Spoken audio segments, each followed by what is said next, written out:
খন্দকের যুদ্ধে রাহমাতুল লিল আলামিন যখন চলে গেলেন, ওই খন্দকের যুদ্ধে নবী নিজে কাজের মধ্যে নামলেন। খন্দকের যুদ্ধে খাল খনন করার কাজে 1500 জন সাহাবার সঙ্গে আমার নবী আছে। নবী নিজেও খাল খনন করার জন্য পাহাড় থেকে এই পাথরগুলোকে উঠে উঠে খনন করতে লাগলেন। একটা পর্যায়ে 1500 জন সাহাবা ক্ষুধার্ত হয়ে পড়লেন। আমার মায়ার নবীও ক্ষুধার্ত হয়ে পড়লেন। আমার মায়ার নবী ক্ষুধার যন্ত্রণায় পেটের মধ্যে পাথর পর্যন্ত বেঁধে ফেললেন। হযরতে জাবের তাকায়া দেখে আমার মায়ার নবী যখন পাথর উঠানোর জন্য খালের মধ্যে নামে, খাল খনন করার জন্য এমন একটা পর্যায়ে পাথর উঠাইতে যাই আমার নবী সোজা হয়ে দাঁড়ায় না, কেন যেন বাঁকা হয়ে যায়। হযরতে জাবের এটা দেখার পরে চিন্তায় পড়ে গেল। হযরতে জাবের দৌড়ে যায় আমার মায়ার নবীর দরবারে গিয়া বলে, পয়গম্বর আমার, আপনি কেন বারবার বাঁকা হয়ে থাকেন, কেন আপনি সোজা হন না? আমার মায়ার নবী ডেকে বলে, রে জাবির, আমি নবীর পেটের মধ্যে খাবার নাই, কতদিন হয়ে গেল পেটের মধ্যে খাবার দিতে পারি না, যার কারণে আমি পেটের মধ্যে পেটের ক্ষুধায় পাথর বাঁধলাম, আমি সোজা হয়ে দাঁড়াইতে পারি না, এমন একটা হালাত হয়ে গেল। সোজা হয়ে দাঁড়াইলে এই পাথরটা পড়ে যাবে, আমার পেটের ক্ষুধার যন্ত্রণা বেড়ে যাবে, এই কারণে আমি পেটের মধ্যে পাথর বাইন্দা আমি বাঁকা হয়ে কাজের জন্য আমি মগ্ন হয়ে গেল। হযরতে জাবের কান্না করে আমার মায়া নবীর এই কথা শোনার পরে জাবেরের চোখ দিয়া পানি পড়ে। হযরতে জাবের ডেকে বলে, ও পয়গম্বর, আমি একটু বাড়িতে যাব, আমারে পারমিশন দিয়া দেন, আমারে অনুমতি দিয়া দেন। হযরতে জাবের যখন বাড়ির মধ্যে চলে যায়, যা কয়, বিবি সাহেবা, ঘরের মধ্যে খাবার আছে নি? আমি জাবের রে বলো না, কয়, স্বামী গো, ঘরের মধ্যে চারজনের খাবার আছে, 4 জন খেতে পারবে। যখন এই কথা বললো, সঙ্গে সঙ্গে জাবের বিবিরে জানায়া দেয়, বিবি আমার, নবী যদি না খাইয়া পেটের মধ্যে পাথর বান্ধি, আমার ঘরে যদি খাবার থাকে, তাহলে জীবনেও কোনোদিন আমার আল্লাহ আমার প্রতি রাজি হবে না, আল্লাহ আমার প্রতি রাগান্বিত হবে। তুমি এই 4 জনের খাবারটাকে আমার নবীর জন্য রেডি করে দাও। আমি এখন যাব, আর যাইয়া আমার নবী রে আমি দাওয়াত দিয়ে আনবো। পড়েন সুবহানাল্লাহ। আমি যাব, ঘরে আমার খাবার আছে, কিন্তু নবীর পেটে খাবার নাই। আমার পেটে খাবার থাকার পরেও নবীর পেটে খাবার না থাকলে তাইলে তো আমি জাবেরকে আল্লাহ হাসরের ময়দানে প্রশ্ন করলে জীবনেও কোনোদিন আমি এই প্রশ্নের জবাব দিতে পারবো? হযরত জাবের বলেন, আমার ঘরে খানা থাকবে, নবী খাবে না, আল্লাহ যদি কিছু বলে জবাব দিব কেমনে? এই চিন্তা করে হযরত জাবের বিবিকে বললেন, খাবার রেডি করো, আমি নবীকে যে দাওয়াত দিয়ে দিব। হযরতে জাবের দৌড়ে রাহমাতুল লিল আলামিনের দরবারে চলে গেলেন। খন্দকের ময়দানে যে নবীরে বলে, ও পয়গম্বর, আপনার পেটের মধ্যে খাবার নাই, আমি আপনারে দাওয়াত দিয়ে দিলাম, নবী আমার ঘরের মধ্যে যাবেন, আমি দাওয়াত দিয়ে দিলাম। নবী, আমার ঘরের মধ্যে 4-5 জনের খাবার আছে, আপনাকে ওই জায়গা থেকে আমি দাওয়াত দিলাম, কারণ নবী আপনার পেটের ক্ষুধার যন্ত্রণা মনে হয় আমার পেটের মধ্যে যন্ত্রণা ভুগতেছি আমি। আপনার পেটে ক্ষুধা থাকা মানে আমি জাবেরের পেটের মধ্যে ক্ষুধা লেগে আছে, নবী আপনারে দাওয়াত দিয়ে দিলাম। সঙ্গে সঙ্গে মায়ার নবী এই দাওয়াত দেওয়ার পরে টিলার মধ্যে নবী উঠলেন, পাহাড়ের চূড়ার মধ্যে, টিলার মধ্যে। ওইটা হচ্ছে জাবের নবী জানায়া দেয়, এই খন্দকের যুদ্ধে 1500 জন সাহাবা আমি তোমাদেরকে দাওয়াত দিলাম, আজকে জাবেরের বাড়িতে তোমাদের প্রত্যেকের দাওয়াত। জুড়ে বলেন সুবহানাল্লাহ। হযরতে জাবের চিন্তায় পড়ে গেলেন, আমি নবীজিকে দাওয়াত দিলাম, মাত্র 4-5 জনের খাবার আমার ঘরের মধ্যে আছে, কিন্তু নবীজি চূড়ার মধ্যে গিয়া টিলার মধ্যে দাঁড়ায় নবী 1500 জন সাহাবাদের দাওয়াত দিয়া দেয়। হায় রে, আমি 4 জনেরকে খাওয়াইতে পারবো, এত জনের আমি পারবো না। চিন্তায় পড়ে গেলেন, দৌড়ে বাড়িতে চলে গেলেন। একটা পর্যায়ে বাড়ির মধ্যে যায় জানায়া দেয়, বিবি আমার, আমি তোমার দরবারে হাজির কেন আসলাম জানো নি? নবীরে দাওয়াত দিলাম, নবী তো একা আমার বাড়ির মধ্যে আসতে রাজি না, কারণ নবী তো এতগুলা সাহাবায়ে কেরাম রাইকা আমার ঘরের মধ্যে আসবে না। সব সাহাবায়ে কেরামের টিলার মধ্যে দাঁড়ায় আমার নবী দাওয়াত দিয়ে দিলেন। একটা পর্যায়ে কথা বলার পরে বিবি জানায়া দেয়, ও স্বামী আমার, তুমি চিন্তা করিও না, বিন্দু মাত্র পরিমাণ টেনশন তুমি করিও না, তুমি চিন্তা করিও না স্বামী আমার। তুমি দাওয়াত দিছো কারে? কয় নবীরে। 1500 জন সাহাবা দাওয়াত দিছে কে? বলেন নবী। তুমি দাওয়াত দিছো নবীরে, নবীয়ে দাওয়াত দিছে সাহাবাদেরকে। তুমি চিন্তা করো তোমার নবীরে নিয়া 1500 জন সাহাবার চিন্তা তোমার করা লাগবে না। 1500 জন সাহাবা চিন্তা করবে আমার মায়ার নবী। আমার নবী যদি অপমানিত হয়ে যায়, আমার আল্লাহ তো দেখে পরিপূর্ণ জানে। আমার নবীর সম্মান কেমনে বজায় রাখতে হবে এই ব্যাপারে আমার আল্লাহ দেখবে, তোমার চিন্তা করার দরকার নাই। পড়েন সুবহানাল্লাহ। এমন বিবি তো প্রয়োজন। স্বামী বিপদের মধ্যে পড়ে গেল, জানায়া দিল, স্বামী আমার, চিন্তা করার দরকার নয়, টেনশন করার বিন্দু মাত্র পরিমাণ প্রয়োজন নাই। তুমি দাওয়াত দিছো নবীরে, নবী দাওয়াত দিছে 1500 জন রে। এবার নবী চিন্তা করবে, তোমারটা নিয়ে তুমি চিন্তা করো। অন্য বিবিরা হইলে বলতো, এই ওই হুজুরে বলো, হুজুর যাতে না আসে, যা ধমক দিয়া হুজুরে বলো, হুজুরে একজন দাওয়াত দিলাম কেন 40 জন সঙ্গে করে নিয়ে আসলো। এই যে মাঝে মাঝে আমরা বয়ানের মধ্যে যাই, এমন খাবার দাবার কর্মেওয়ালা কিছু ব্যক্তিরে আমরা পাই, যদিও বলা ঠিক না। হঠাৎ করে একদিন রংপুরের বদরগঞ্জের প্রোগ্রামে আমি গেলাম।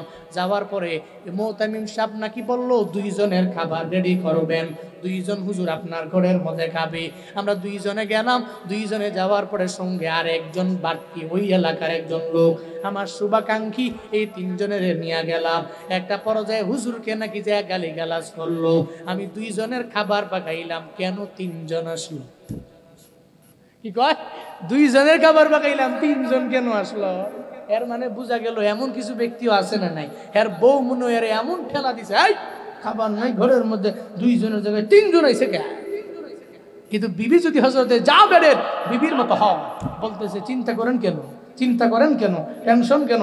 দাওয়াত দিছেন আপনি নবীরে, নবী দাওয়াত দিছে তাদের সাহাবাদের, নবীর সাহাবাদেরকে। চিন্তা তো আপনার নবীকে নিয়া, সাহাবীদের চিন্তা নবী করবে। ও তারাশের যুবক, এমন একটা বিবি তুমি ঘরের মধ্যে আনতে পারলে জীবন সুন্দর হয়ে যাবে। একবার দাম্পত্য জীবনটা আবার মাওলা এত পরিমাণের সুখময় বানায়া দিব। এমন বিবি ঘরে আইনো না যে বিবি সারা রাত লাগায়া ছবি দেখে, সিনেমা দেখে, নাটক দেখে। বাংলাদেশের এমন কোন নায়ক নাই যে নায়কের নাম জানে না। সব নায়িকার নাম জানে। রাতের বেলা ঘুমায় না, রাত 2টা 3টা পর্যন্ত একসাথে বৈশা সিনেমা ছবি দেখে। এমন একটা বিবি যদি ঘরের মধ্যে আনো, যেই বিবি কোরআন পড়তে পারে না, তিলাওয়াত করতে জানে না, জানলেও বছরে একবার কোরআন ধরে না। আবার যদি বলো হুজুর আমি আপনার দরবারে একটু দোয়া নেওয়ার জন্য চলে আসলাম, আমার ঘরে যাতে আল্লাহ পাক আজহারি হুজুরের মতো এমন একটা সন্তান যেন আল্লাহ দেয়, অথবা আল্লাহ পাক যাতে করে আল্লামা আশরাফ আলী থানভীর মতো ওলি বানায়া দেয়, এমন একজন কুতুব যাতে করে আমার বিবির ঘরের মধ্যে আসে। আমি তো বলি রে বাবা, সারা বিশ্বের সমস্ত মানুষকে নিয়ে যদি তুমি ফু দিয়া পানি পড়া খাওয়াও, তোমার বিবি যদি নামাজ না পড়ে, তোমার বিবি যদি পর্দা না করে, তোমার বিবি যদি অন্যায়ের লাইনে অগ্রগামী হয়ে যায়, তাহলে ওই ঘর থেকে জীবনে আজহারি আসবে না। ওই ঘর থেকে আসবে ঐশী, যে রান্দা দিয়া বাবারেও কোপায়, মারেও কোপায়, ঠিক কিনা? ওই ঘর থেকে আসবে তসলিমা নাসরিন, যে পর্দাকে নিয়ে কটূক্তি করবে, হুজুরদেরকে নিয়ে কটূক্তি করবে।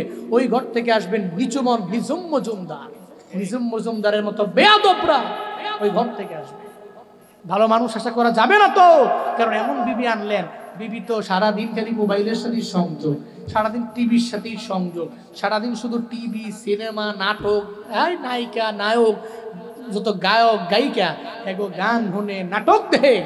এই বিবি কেমনে, বিবির গর্বের মধ্যে কেমনে সন্তানটা ভালো হবে? হে মিয়া, আমরাই তো শেষ জেনারেশন।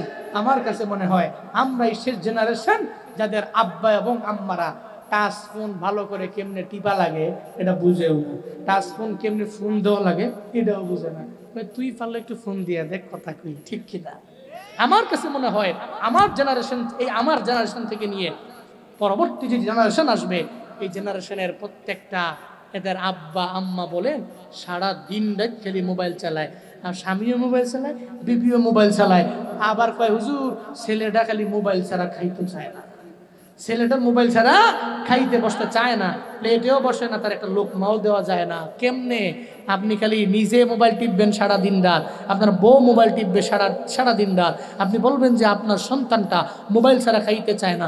মগের মূল্য পাইছেন, হ্যাঁ দেখতেছে না বাবায় টিপে, তো আমারও তো মোবাইল টিপতে হবে, ঠিক কিনা? এই জন্য আব্বা আম্মারা সন্তানের সামনে মোবাইল ইউজ করা কমায়া দিলেই আগামী সন্তানগুলো মিজানুর রহমান আজহারির মতো বেরিয়ে আসবে। চিল্লা কও, ঠিক কিনা? আব্বা আম্মারা যদি একটু সেফ থাকতে পারে, নিজেকে একটু রক্ষা করতে পারে, তাহলে পসিবল, এছাড়া পসিবল। আল্লাহ এই যে ইন ফিউচারে যে যুবকেরা বিয়া করছে না, এই শীতকালে যাগো বউ নাই, আল্লাহ এদেরকে সুন্দরী, রূপসী, রূপবতী, ভালো বংশাবলী মাইয়া এবং চরিত্রবান নারী কপালে মিলায়া দেখ। আপনারাও আমিন কন। যারা বিয়া করছেন হেরা জোরে আমিন কইেন না, ঝামেলা ওরা বাইত গেলে কইব হোম মিনিস্টার আমনে গো ই হুজুর গুলো কেলে আমিন কও দ্বিতীয় বিয়া করার লিগে। বাংলাদেশের আম্মা জানরা সব মাইনা নিতে পারলো, অন্তত পক্ষে দ্বিতীয় বিয়া মানবো? ওরে সুবহানাল্লাহ। প্রথমে দইরাই কয় আগে ওয়াদা করো জীবনে আমি তোমারে মুখ্যামু, আমি তোমারে গালিগালাজ করবো, সারাদিন ঝগড়া করবো, তোমার কানের সামনে আইয়া 24 ঘন্টা ফ্যান ফ্যান করবো, তবে নিয়ত করো বিয়া আর একটা করবা না, ঠিক কিনা?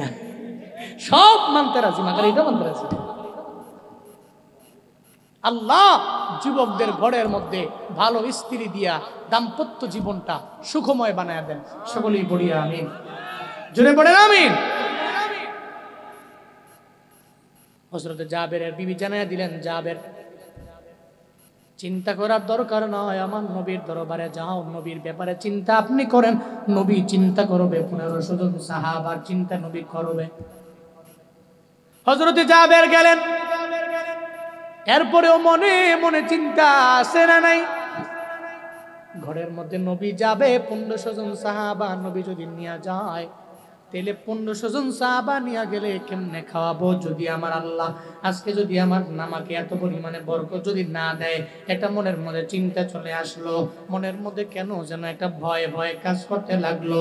একটা পর্যায়ে হযরতে জাবের যখন আমার মায়ার নবীর সামনে চলে গেলেন, আমার মায়ার নবী বলে, হযরতে জাবের তোমার কেন মনটা খারাপ, কেন মুখের মধ্যে চিন্তার একটা ভাব দেখা যায়, একটা টেনশনের ছাপ কেন দেখা যায়? আমার মায়ার নবী বলে, রে জাবের চিন্তা করার দরকার নাই, আমি জানি আমি বুঝি, আমার আল্লাহ পাক আমারে জানায়া দিয়েছি তোমার ঘরের মধ্যে 4 জনের খাবার আছে, আমি 1500 জনের দাওয়াত দিয়া দিলাম, চিন্তা করো না, আজকে আমি নবী গেলে এমন একটা বিষয় হবে তোমার কোনো চিন্তা করা লাগবে না, টেনশন করা লাগবে না, আমার আল্লাহ এই খাবারের মধ্যে বরকত দিয়া ভরপুর বানায়া দিবে। নবী বললেন, এই যাবে চিন্তা নাই, চলো। 1500 জন সাহাবা নিয়া নবী বহর করে লাইন ধরে হযরতে জাবের রাদিয়াল্লাহু আনহু ওনার বাড়িতে গেলেন। বাড়িতে যাওয়ার পর নবী কয়, এই জাবের খাবারগুলো নিয়ে আস, দুইটাই তো, রুটি গোশত, রুটি গোশত নিয়ে আস। নবীর সামনে আনলেন, নবীজি আনার পরে কয় ঢাকনাটা খোলো, সুবহানাল্লাহ জোরে পড়বেন না।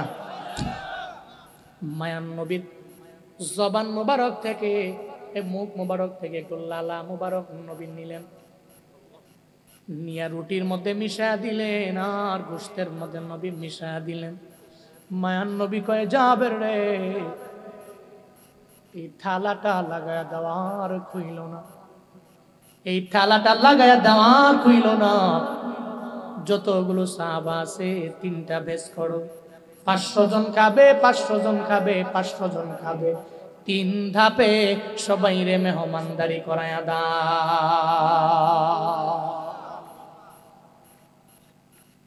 হযরতে জাবের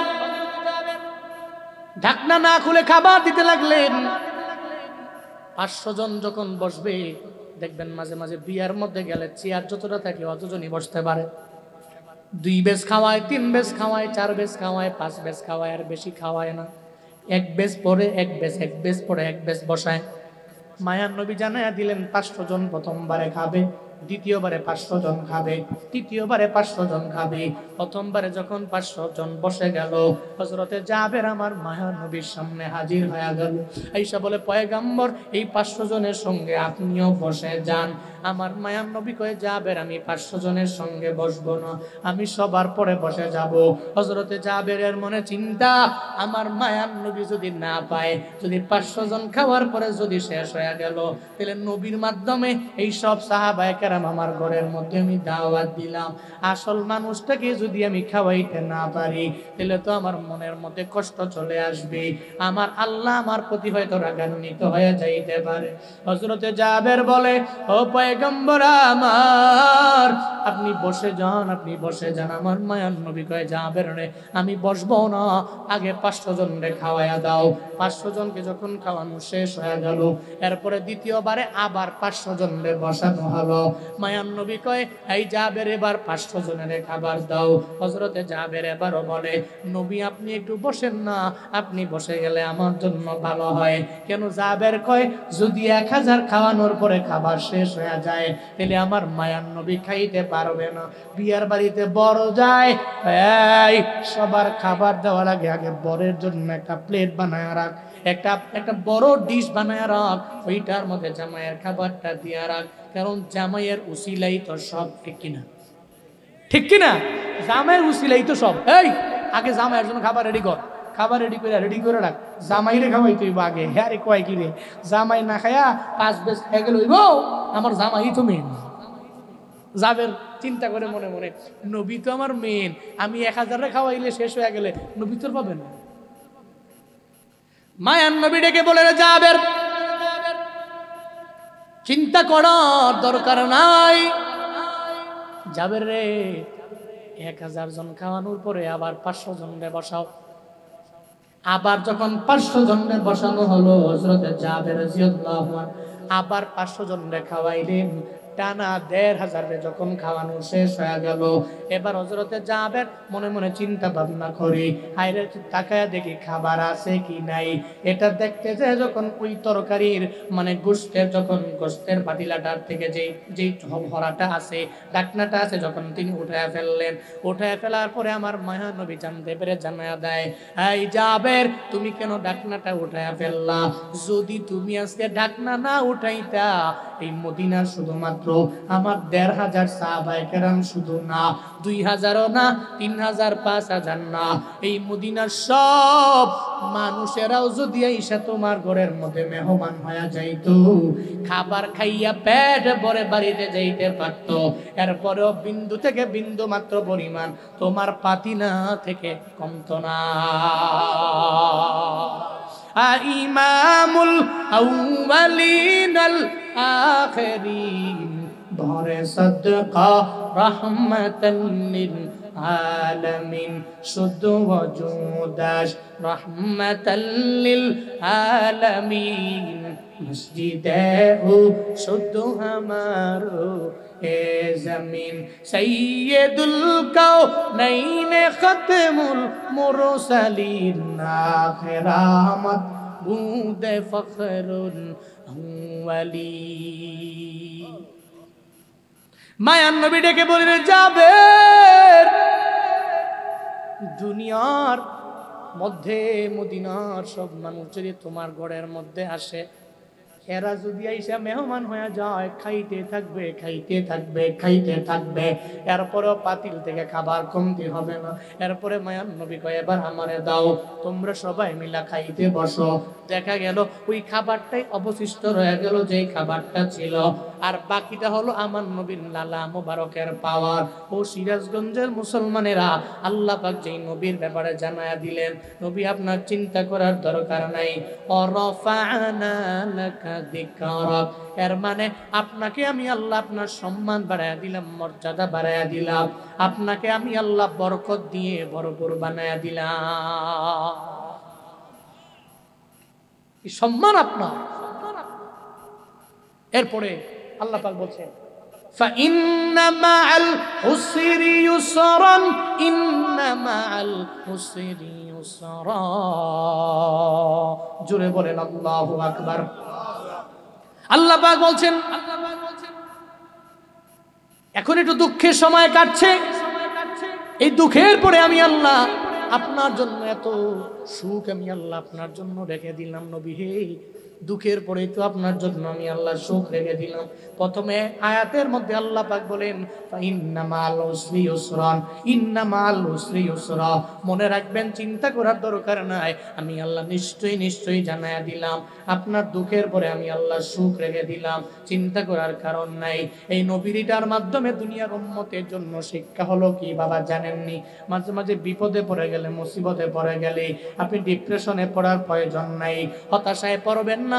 এই যুবকেরা চাকরি হয় না, তুমি চাকরি না হওয়ার কারণে মাঝে মাঝে মনে করো আমি আত্মহত্যা করে ফেলবো, আমি সুইসাইড করে ফেলবো, এমন কইরো না।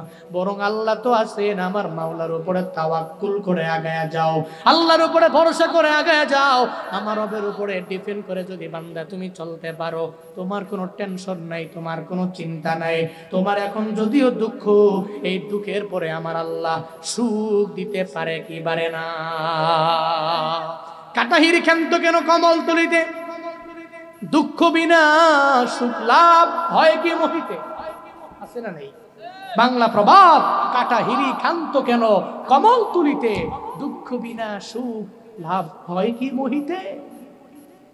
তুমি কাটার দাগ খেয়ে এরপরে একটা ফুল সংগ্রহ করে আনতে পারবা। কাটার দাগ খাওয়া আছে না, এই ফুলকে সংগ্রহ করে আনা যাবে? কথা বল না কেন, যাবে? এক কথায় তোমার জিন্দেগিটা এমনই, জীবনটা এমনই, দুঃখ বিনা জীবনেও সুখকর জীবন পরিচালনা করা যাবে। মানুষ মনে করে বক্তারা অনেক সুখী, টাকা পয়সা কামায়, বয়ান করে, বহু টাকা নেয়, এটা অনেকের মনে ধারণা আছে।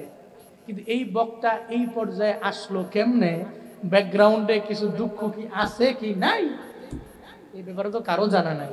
যদি কেউ বলে তো বুঝতে পারে, যদি না বলে তো বুঝতে পারে।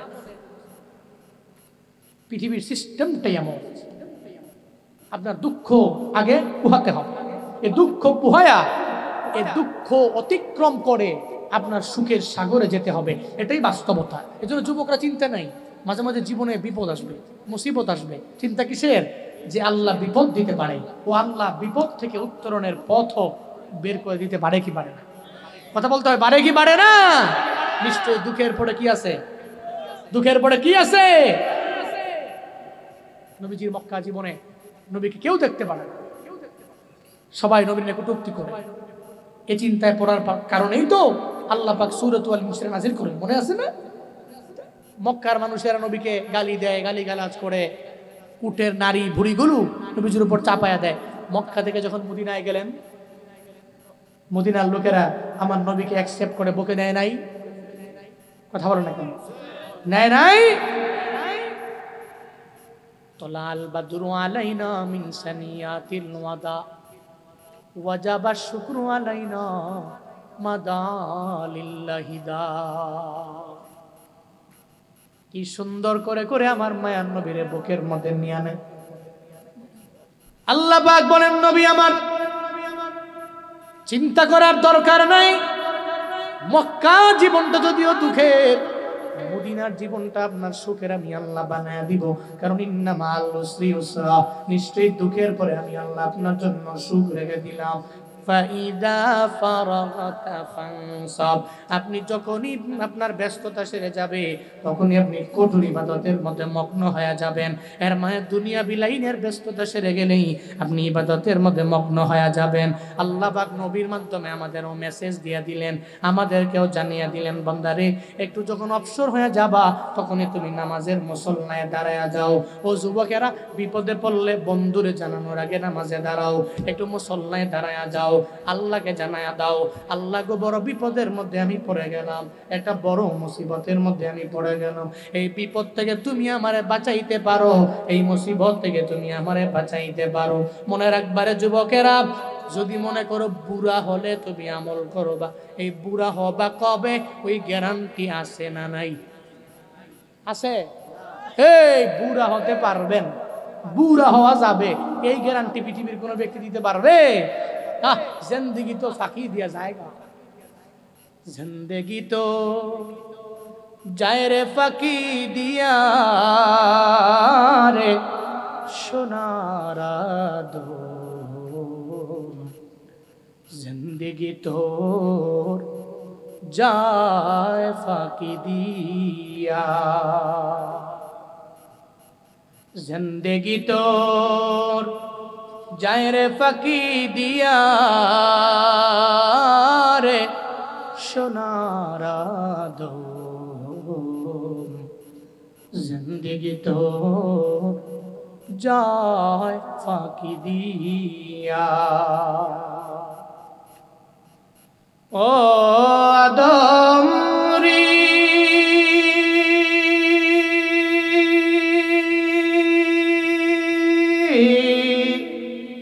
পাক ধরিয়া গেছে দাড়ি, দন্ত আছে গোটা চারি,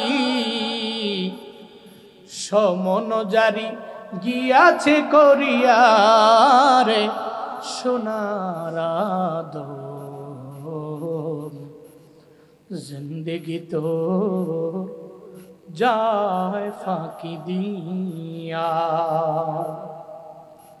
জিন্দেগি তোর যায় রে ফাঁকি দিয়া রে সোনারা দো, জিন্দেগি তোর যায় ফাঁকি দিয়া। ও আদম রে,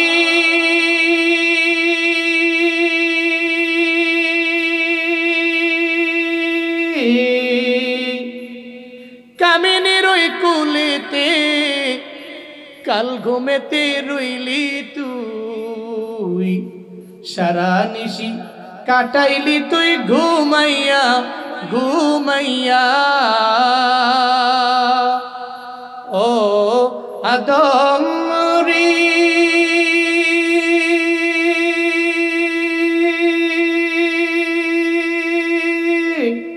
কামিনীর ওই কুলেতে কাল ঘুমেতে রইলি তুই, সারা নিশি কাটাইলি তুই ঘুমাইয়া ঘুমাইয়া রে সোনারা দো, জিন্দেগি তো যায় ফাঁকি দিয়া, জিন্দেগি তোর যায় রে ফাঁকি দিয়া রে সোনারা দো, জিন্দেগি তোর যায় ফাঁকি দিয়া, জিন্দেগি তোর যায় রে ফাঁকি দিয়া রে সোনারা দো, জিন্দেগি তোর যায় ফাঁকি দিয়া। খেলায় খেলায় দুলায় দুলায় জীবনটা পার হয়ে যায় রে বাপ। ও তারাশের যুবক, মনে রাখবি একদিন মুরব্বী হওয়ার আগে জাজরাইল তোমার দরওয়াজার সামনে হাজির হয়ে যাবে। ওদিন আজরাইলে বললে হবে না আমারে 5 বছর 10 বছর আমারে সময় দাও, ওদিন বললে বিন্দু মাত্র পরিমাণ লাভ নেই। এই যে বাংলাদেশের সাংস্কৃতিক সংগঠন একটা বড় আছে, নাম হলো কলরব, হোলি টিউনেদের গানগুলো যায়। গত রাতের বেলা জামালপুর থেকে নাশিদ শোনায়া চলে গেল আহনাফ খালিদ, একজনের নাম আছে, কি সুন্দর গজল গায়। 2-3 দিন আগেও আমার মেসেজ দিল, ভাই কেমন আছেন, ভালো প্রোগ্রাম, কই কি সুন্দর কথা কয়। গত রাতের বেলা যখন বাসায় যাওয়ার জন্য একটা বাইক নিল, গুলিস্তান থেকে বাসায় যাবে, পথিমধ্যে যাওয়ার পথে এমন গুরুতর একটা অ্যাক্সিডেন্ট হয়ে গেল।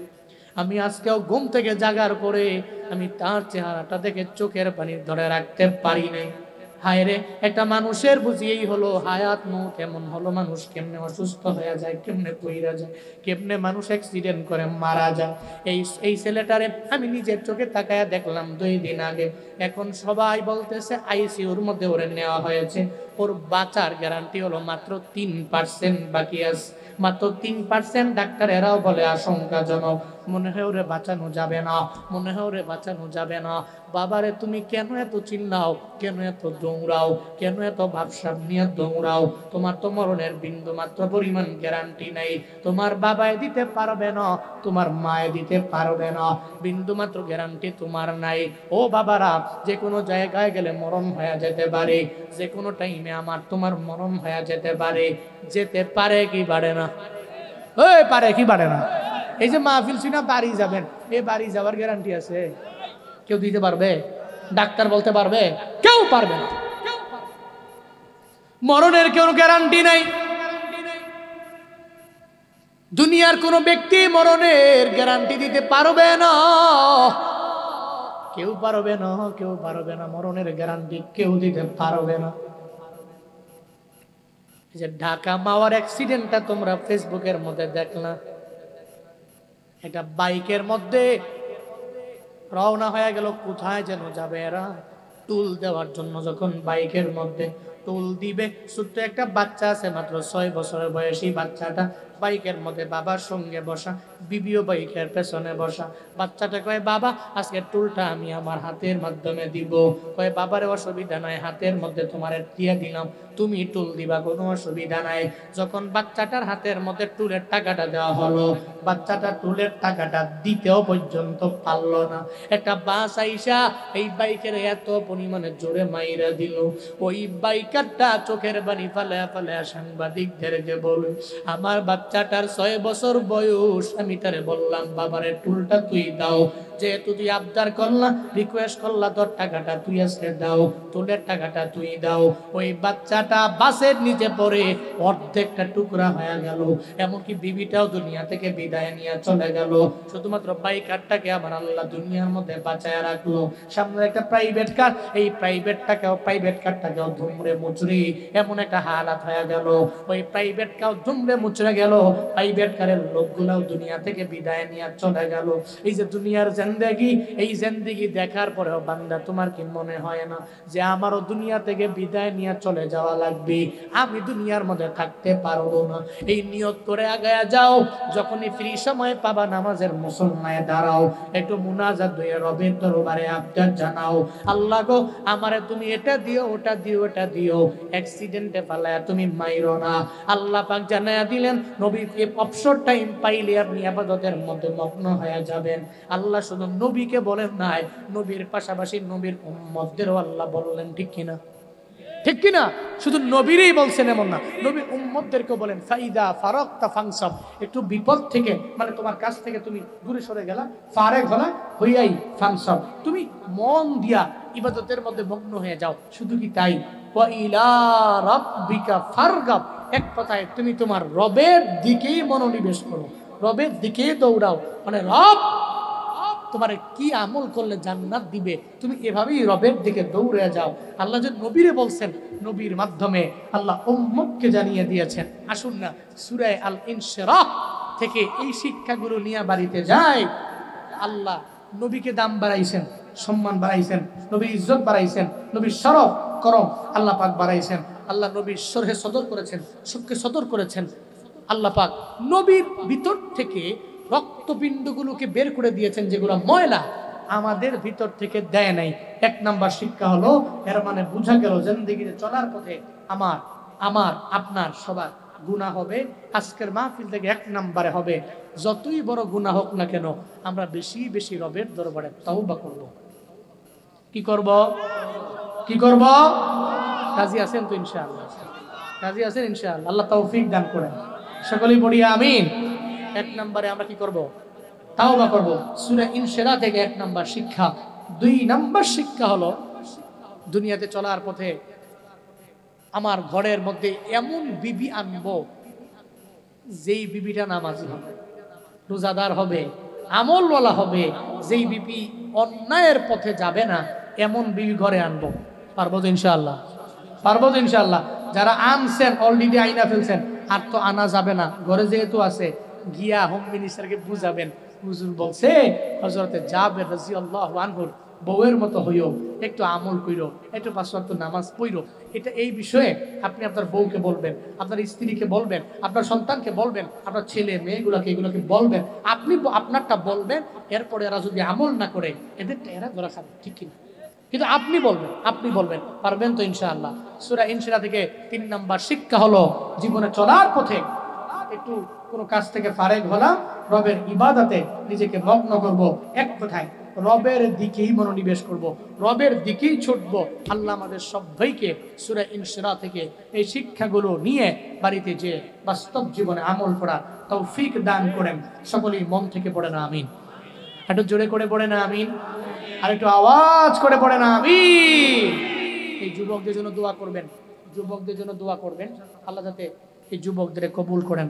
চক ভাইয়ার আমরা মদিনার ফুল সংগঠন, আল্লাহ এই সংগঠনকে দ্বীনের জন্য, ইসলামের জন্য কবুল করেন। সুবহানাল্লাহ।